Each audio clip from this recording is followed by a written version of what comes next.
All right, what's up everyone? I'm going to be going over exercise fundamentals in this video. That's going to cover your sets, your reps, your rest, tempo, and progressive overload.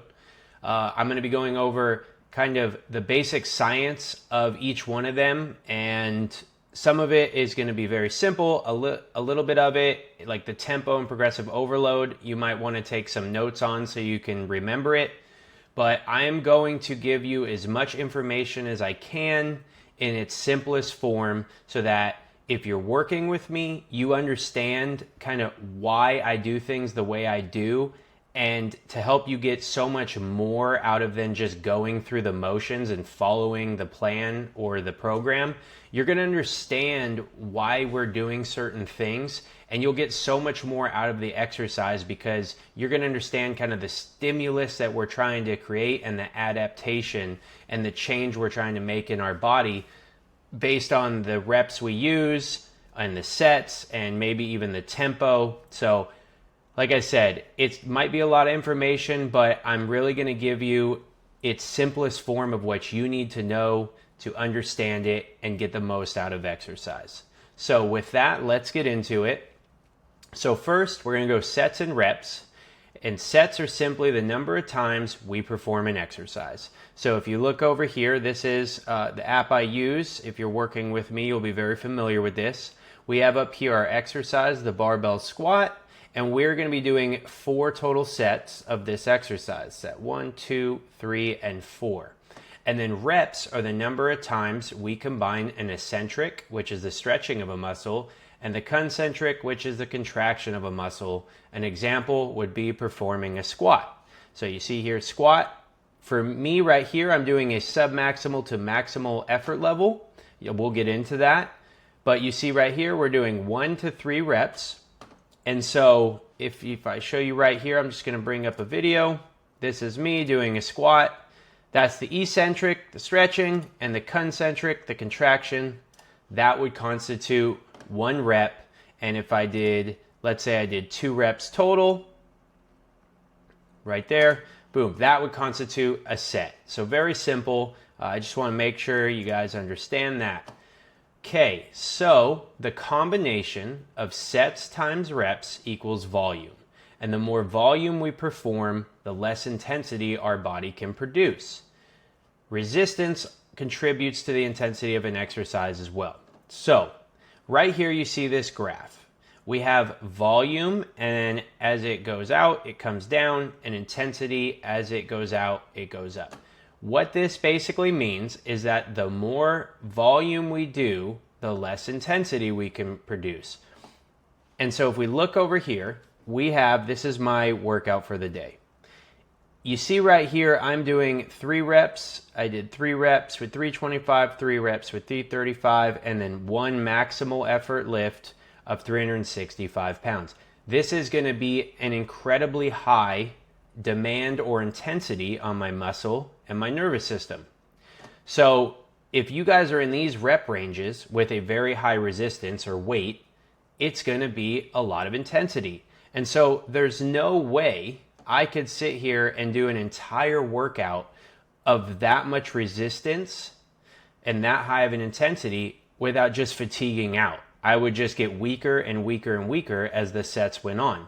So we are limited by the amount of reps and sets that we can do in a given hour, let's say our workout is, and maintain our intensity. So as we go on, if we look over here, you can see my next exercise. This is dynamic. We're not going to get into that, but it is much less of an intensity. Even though the reps are low, the weight is also low because I'm going for speed. And then we're going to get into my repetitive effort, which we're going to get into. But you see here, much higher reps with much less weight. It's still a squat, but look at the difference. I mean, we're using 20% of the weight here. And my tempo changes, which we're also going to get into. So just want to give you guys an understanding of that because it is important, especially if you do not work directly with me. You don't follow my programming that I've either offered on my website or my YouTube. You work with someone else. If they have you just going heavy, heavy, heavy, or vice versa, they have you doing, you see here I got 4 sets and then I have 6 sets, and then I have 3 sets, that's 6, 12, that's 16 sets, not including my warm-ups. That's a pretty, common amount of sets. If they have you doing 20 or 30 sets, there's no way you're doing them with a super high intensity. I mean, you would just feel defeated at the end of the workout, and you're not going to be recovering well, and you're doing a lot of junk volume. So I want you guys to understand this simple curve that the more volume you do, the less intensity you can do. All right. Then we're going to get into working sets versus warm-up sets. So if you do work with me, you're going to notice that I do not program in your warm-up sets. So here's an example. I did 4 actual working sets. When you do a working set, you are going to almost failure or failure. You are trying to elicit a stimulus and an adaptation. You're going hard, you're going heavy, but we want to be ready for that. So warm-up sets are different. Here I did 5 different warm-up sets. Everyone's different, but I just want you to understand when you're working with me, if I have you programmed in a set, that does not include your warm-ups, and we'll be covering that. All right, so effort level by rep range. What does that mean? So you see here we have a maximal effort, which would be this guy right here, 365 pounds. I went as heavy as I could, and that would be the 1 rep. And then we have submaximal effort, which is the 2 to 6 rep range. We have, which you see here, these would be submaximal. We have repeated effort, which is your general hypertrophy, muscle building, or accessory work. You are doing exercises specific to improving your main lifts that you perform these maximal effort and submaximal. So an example would be, I'm going over here. You look, these would be accessory or repeated effort. I am trying to improve basically grow my muscle tissue and get stronger and be able to have that effect transfer and make me stronger in my deadlift and my squat. So these are going to be very common for most people, the 8 to 12 rep range, and then outside of that is still repeated effort, but the 8 to 12 reps is going to be very common for you.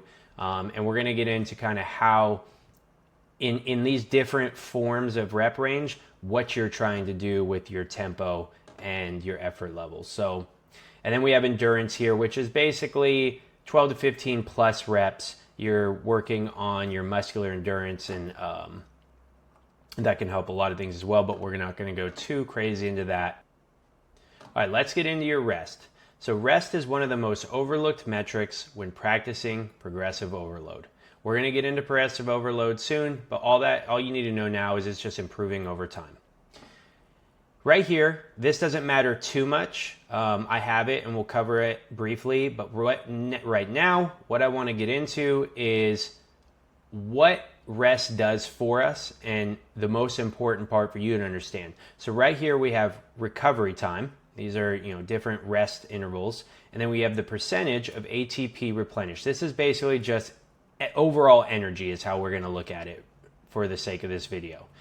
So if I'm doing this dumbbell sumo squat, you see right here, I have rest for 90 seconds after performing 3 sets of 8 to 12 reps. So I did 65 pounds at 12 reps, and I would have filled that in here. The reason that I have rest for 90 seconds programmed for you is that you're going to obviously everyone's different, but this is a general range. In 90 seconds, you're going to replenish about 87% of your energy. Now, you see here, I was able to maintain my strength through all 3 sets. But that's because this is week 1 of my training block out of 6 weeks. And this was me basically getting started and seeing where I'm at. Each week beyond this, I'm going to try and improve. This is how I do things. It works for me. Not everyone's different, or not everyone's the same, but for the purpose of this, I'm getting 87%, which means all that means is I probably didn't go to true failure here. Otherwise, there's no way. If you go to true failure on your first set, let's say I did 12 reps of 65 pounds, and it was, I went to 100% failure. there's no way in 90 seconds, by only recovering 87% of my energy, that I'd be able to produce enough energy to supply my muscles the strength to perform another 12 reps at that same weight. So that's why rest times are so important in designing your program. So if we look right here, if we go back to my squat, the reason that I have 3 minutes here is I'm doing a sub-maximal load. So I'm right here, sub-maximal effort is 2 to 6 rep range. Right there I've got 3. I need 2 to 3 minutes, and you see I went on the top end here to maintain my strength. And you see I actually was stronger here. Had I done only 1 minute and gotten 75% of my energy back, there's no way I'm going to be strong enough to improve or maintain my strength. So you guys don't really need to understand the science of why, like, you're not building a program yourself, but I need you to understand that your rest times are very specific to the exercise, the rep range, and the amount of sets we're doing to make sure that you guys get the right stimulus that we're trying to achieve to build your physique or to get you stronger or to get you faster. Whatever your goals are, rest times play such an integral part of your program design. And then we're going to get into the other reasoning why rest is so important to stick to with the progressive overload later. So now we have tempo, and I have a few example videos that I'm going to show you, but let's get in. Tempo is the speed at which the resistance moves from point A to point B. An example would be how fast or slow the bar moves up and down in a deadlift. So we'll reuse my squat video. If you look here, I maintain a very controlled tempo. That's all it is. The bar going from point A down to point B, back to point A. That's tempo, just the bar speed. So tempo is influenced either by the weight of the resistance being lifted or by you, or a combination. And so what does that mean? So if we look here, we have maximal effort, which is 1 rep, basically as much as I could possibly lift. Tempo is going to be fully dictated by the force you're producing. So I'm going to go into this next video.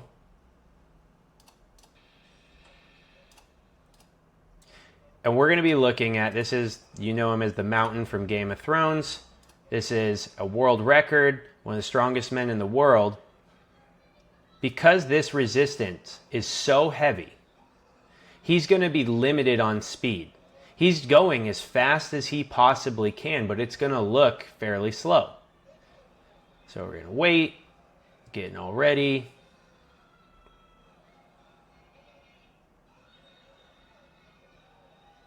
See how it especially gets slow towards the top. So now we're going to go sub-maximal effort, so 2 to 6 reps. Tempo is highly dictated by the force produced and you, so highly dictated, so a little bit you. And so what that means is if he was doing 3 reps, that first rep, he would be able to control it because he has the ability to lift this weight 3 times. But as he gets closer to failure, his muscles only have so much energy to produce enough force, and that bar speed is going to slow down. Now, the reason I have this included is I just want you to understand that there's a time for you to be dictating the speed of the bar for the stimulus you're trying to create and the adaptation you're trying to create an effect on your body. And so when we get into this repeated effort, this is where tempo is fully dictated by you until failure. So we're going to go into right here. This guy is actually doing very specific tempo work, and he's going to be doing a 4-second eccentric, the stretching, and then a 1-second concentric. Look how slow he controls that. Now this is only 135 pounds, and I could tell by this guy and the tempo he uses, I'm sure he could go much faster and get many more reps. But he is trying to create an adaptation and a stimulus for his body. He's basically communicating to grow is what he's doing here. So This is what matters for you, is that while there's so much science and reasoning why to create a certain tempo, all you need to do is to control the resistance unless otherwise stated in the program. So if we go back to me, you see how I'm controlling the speed of the bar is not controlling me like you saw in the deadlift. This tempo right here, this kind of 1-1000, 2-1000, 1-1000, 2-1000, without resting too much at the top and resting at the bottom, you're going to keep attention in your muscle. And so tempo plays a vital role in the stimulus created by an exercise. For example, building muscle requires mechanical tension created by the number of seconds your muscle is loaded, especially in the eccentric portion of a repetition. So, if you are controlling the weight and you're keeping a consistent tempo, it doesn't have to be perfect. You guys, most of you working with me are general population. You're not a professional athlete. If you just control that bar up and down, you are set for success. Because one, you're going to be able to focus on your form. That's going to be another metric that you can track. You are going to not get injured. Because if you're doing a maximal load and you're not ready for that, you're not at a training level that you have the ability to do the maximal amount of force that your body could produce without sacrificing your form, that's where you're going to get injured. Is if you jump too fast into going too heavy when you don't understand how to move your body properly through slow tempo, that's a recipe for disaster. So for you guys, when you're working with me, we're going to be watching your videos and I'm going to be seeing your tempo, and it's going to be so important that everything you do is controlled. Just think control, control, control. If you're moving super fast, especially as you get tired, it's going to happen when you fatigue. Your focus is going to kind of go down because you just need to get the bar up and down or the dumbbell. But the more you control that tempo, you're set for success.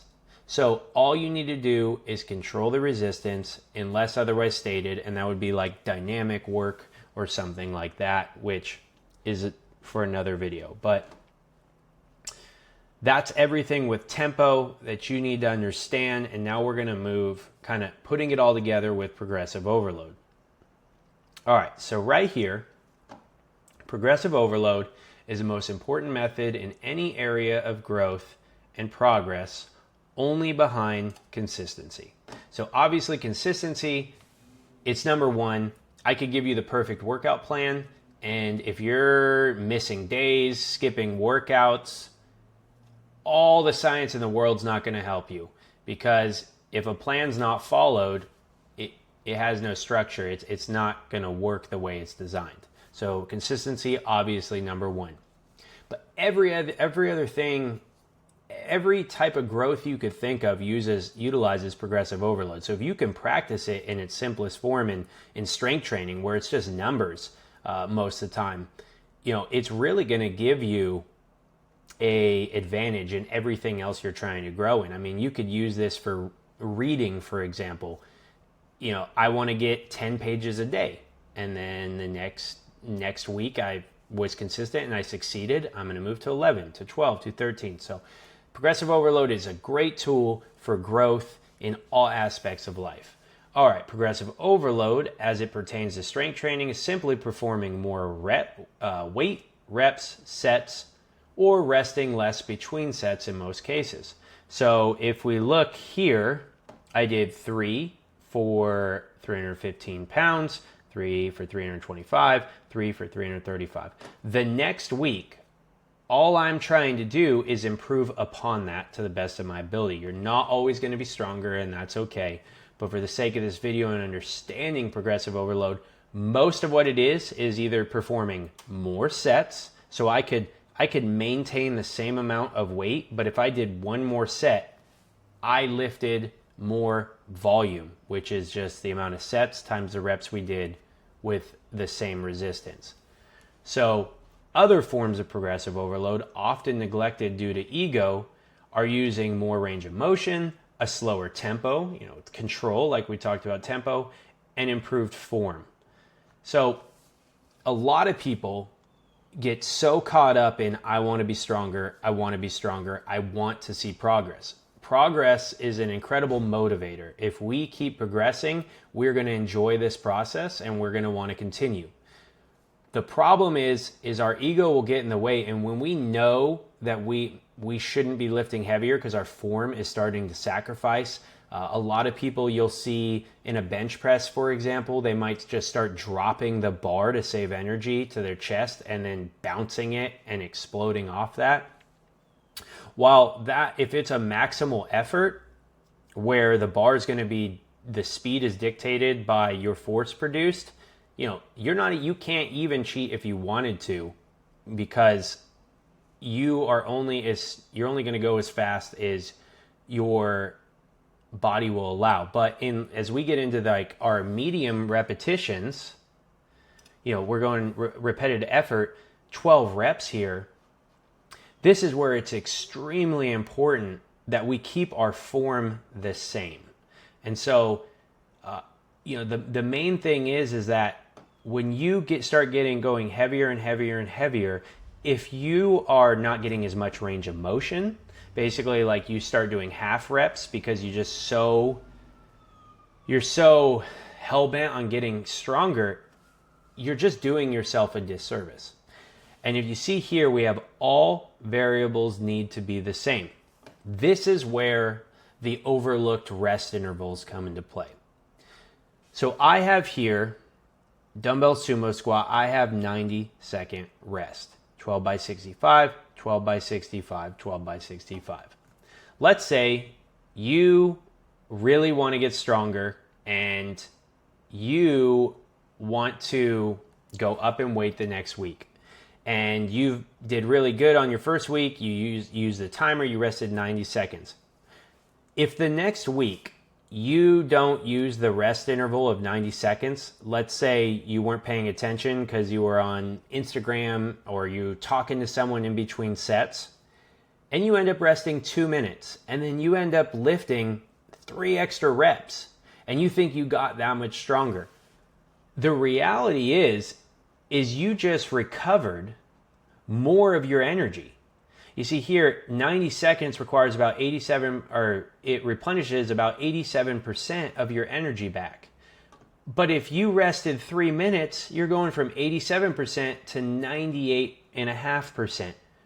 So the variables change. It's not going to be, you have to keep all the variables exactly the same. They have to have basically the same common denominator to be an actual improvement. You really just had more energy than you did the week before.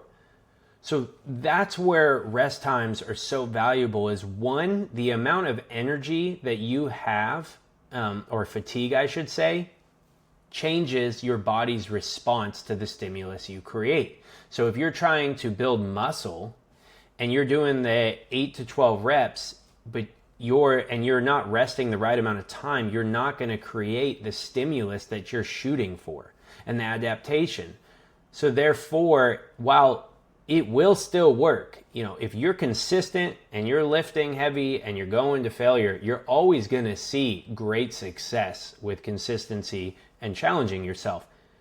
But we want to make sure that the strength gains we're making are what they are, strength gains, and not just extra energy. Because then the next week comes by, you then stick to the rest that you were supposed to, you have less energy recovered, and then all of a sudden you're weaker than the week before.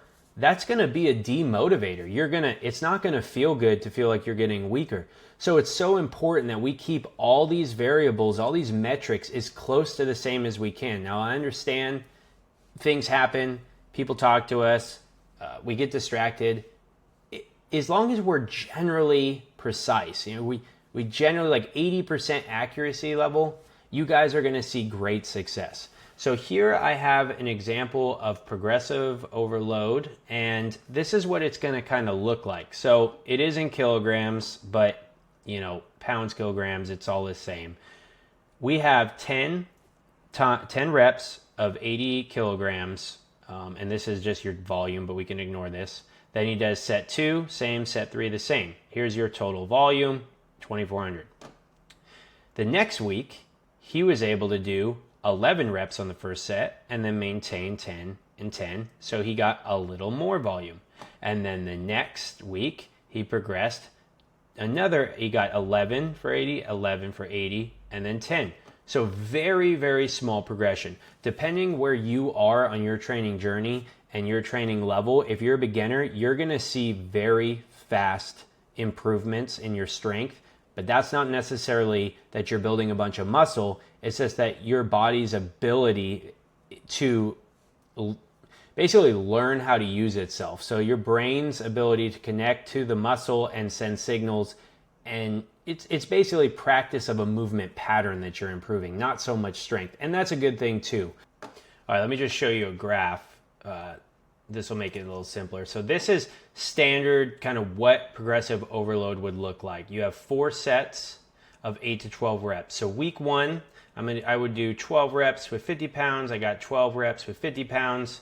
And because my rest time is, that's 60 to 90 seconds, I start not replenishing enough energy. I end up only being able to get 10 reps of 50 pounds and 10 reps of 50 pounds. So come into week 2, because the high end is 12 is the maximum reps prescribed in the program, I'm going to try and hit that number on all 4 of my sets. And I end up being able to do that because I got a little stronger and maybe I improved actually my ability to perform the movement pattern combination. So then we get into week 3. I decide to go up in weight and I end up getting 10 pounds or 10 reps, and then because energy is not there, 8 reps and 8 reps, and then the next week I actually am able to do it for all 4 sets. So this is kind of like a formula you guys can use. It's gonna be variable. It could change. You might end up with 9. It's not always going to be perfect like this, but if you are always just at least doing 1 more rep or a little bit more weight every single time you approach an exercise for weeks and weeks and weeks, you guarantee success. And that's what's so amazing about progressive overload is it's very simple. And if you can keep your ego in check and make sure that you're not willing to sacrifice your form to be able to hit those numbers and get the resistance up, but 1 rep is most likely possible with that same weight. And that stimulus will be more stimulus than you produced the week before, and that's what progressive overload is like. So I hope that I was able to help you guys understand kind of the reasoning and the method is why we do things the way we do in the programming. And if you work with me, you don't really need to know a lot of the science. The most important thing for you is to understand that if I have a rest time of 90 seconds, there's a reason for it. It matches the effort level and the rep range, and there's a science to it. So the more you can stick to 90 seconds week after week and you see those strength gains, they're real. That if you got stronger, it wasn't just because you rested longer and you replenished more of your energy. And then when it comes to the rep ranges, you may want to go up in weight. And a lot of times with my clients, you will end up doing less reps to accomplish that. And while there is nothing wrong with that, if it's, not a common thing, I love to see the effort, right? Effort is hard to come by. You can't teach effort. It is something that I believe is inherent. If someone wants something, they push themselves. So while it is awesome to see you pushing yourself, you are sacrificing what the plan in place and the stimulus and the adaptation effect we are creating for you. So you're going to want to follow this as close as you can, and there's a reasoning.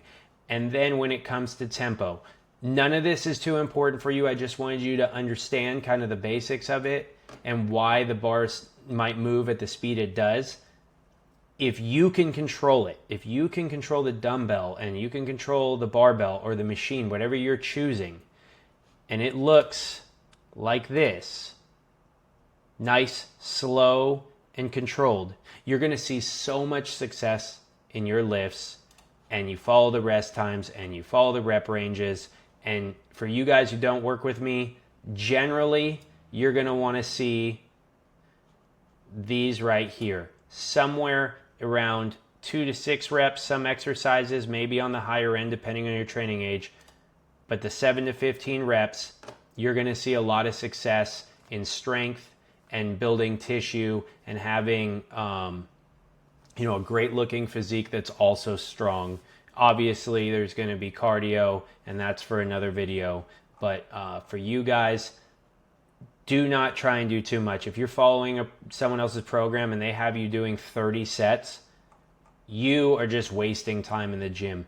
You're not producing enough intensity in those sets and repetitions. You're not going to true failure. You would know, because you would leave the gym absolutely decimated if you gave it your all and you were pushing yourself hard enough and giving the effort level to get the stimulus that you need to create to force an adaptation or a change in the body. So just be aware of that. Somewhere in the 12 to 20 sets is where you'll fall depending on who you are.